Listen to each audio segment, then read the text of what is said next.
বন্ধুরা থাম্বনেইল দেখে হয়তো বুঝতে পেরেছেন আমাদের আজকের ভিডিওটি ভার্চুয়াল র্যাম সম্পর্কিত, অর্থাৎ আমাদের স্মার্টফোনের যে ভার্চুয়াল র্যাম বর্তমান সময়ে আমরা শুনতে পাচ্ছি এবং মিডিয়াতে দেখতে পাচ্ছি, তো সেই সম্পর্কে বিভিন্ন তথ্য জানাবো আজকে। বন্ধুরা, চেষ্টা করব স্মার্টফোন কেনার আগে আপনাদের ভার্চুয়াল র্যাম সম্পর্কে যতটুকু জানা প্রয়োজন ততটুকু বিশ্লেষণ করতে। তো ভিডিওটি পুরোপুরি দেখবেন, অর্থাৎ টেনে দেখলে আপনি অনেক কিছু মিস করবেন হয়তো। স্মার্টফোনে ভার্চুয়াল র্যাম প্রযুক্তি ইদানিং বেশ জনপ্রিয় হয়ে উঠছে। কোম্পানি ভেদে extended RAM, memory fusion technology, dynamic RAM, rapid memory সহ বিভিন্ন নামে এই প্রযুক্তি দেখা মিলছে, যার আইডিয়া হলো স্টোরেজের একটি অংশকে র্যাম হিসেবে ব্যবহার করা। যদি আপনি অনেক আগে থেকে অনলাইন ব্যবহার করে থাকেন, স্মার্টফোনের র্যাম বাড়িয়ে নেওয়া এরকম টিউটোরিয়াল হয়তো চোখে পড়ে থাকতে পারে। তখনকার সময়ে এটা খুব সহজ প্রসেস ছিল না, এজন্য সাধারণত স্মার্টফোনকে রুট করার প্রয়োজন হতো। এখন কোম্পানিগুলো বিল্ট ইন ফিচার হিসেবে ভার্চুয়াল র্যাম প্রদান করছে, জাস্ট একটা টগলেই যা চালু করা যায়। কিন্তু প্রশ্ন হলো, রিয়েল লাইফে এটা কতটুকু কাজের? যদি আপনি বুঝে শুনে একটি স্মার্টফোন কিনতে চান, তাহলে ভার্চুয়াল মেমোরি নিয়ে আপনার একটুখানি জেনে রাখা প্রয়োজন। কেননা আপনি জানেন না, হয়তো কেউ আপনাকে বিভ্রান্ত করার চেষ্টা করতে দ্বিধা করবে না। এই লেখার মূল উদ্দেশ্য হলো শুধু ভার্চুয়াল র্যামের ধারণা বুঝতে সাহায্য করা। এ কারণে টেকনিক্যাল আলোচনাগুলো খুব কম থাকবে। ইচ্ছা আছে মেমোরি নিয়ে সহজ ভাষায় ডিটেইলড আইডিয়া সহ একটি আর্টিকেল লেখার বা বলার, তবে লেখালেখিতে সময় দেওয়াটা একটু কঠিন হয়ে উঠেছে আজকাল।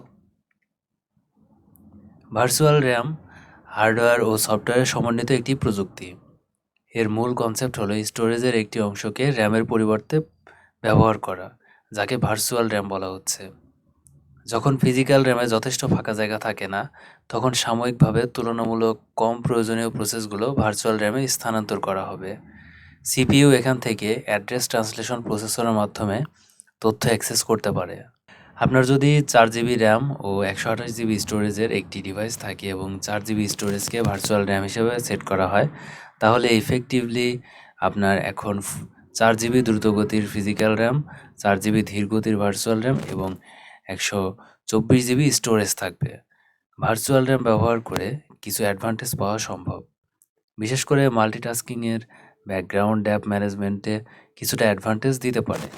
কিন্তু স্টোরেজ ডিভাইস ফিজিক্যাল র্যামের থেকে অনেক ধীরগতির হয়ে থাকে এবং এখানে সোয়াপিং এবং ট্রান্সলেশনের জন্য ডিলে হতে পারে।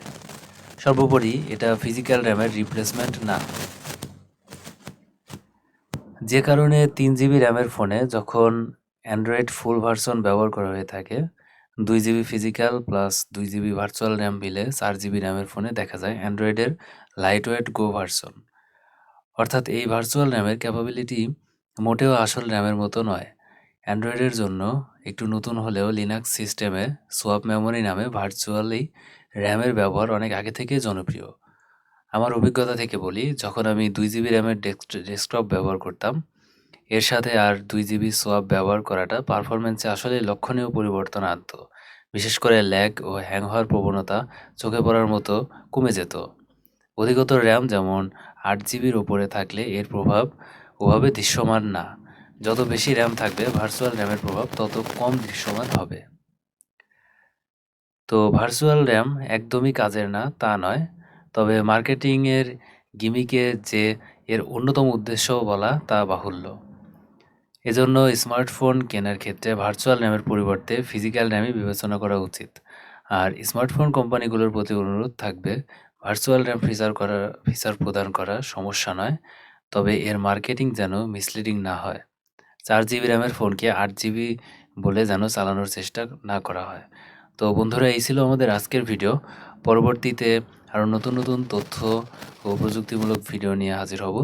সবাই ভিডিওটি ভালো লাগলে আমার চ্যানেলটি সাবস্ক্রাইব করবেন এবং লাইক দিবেন, কমেন্ট করবেন, এবং আমার ভিডিওতে যদি আরও কিছু অ্যাড করার দরকার হয় কিংবা জানার কিছু থাকে অবশ্যই কমেন্ট করবেন, আমি রিপ্লাই দেওয়ার চেষ্টা করব।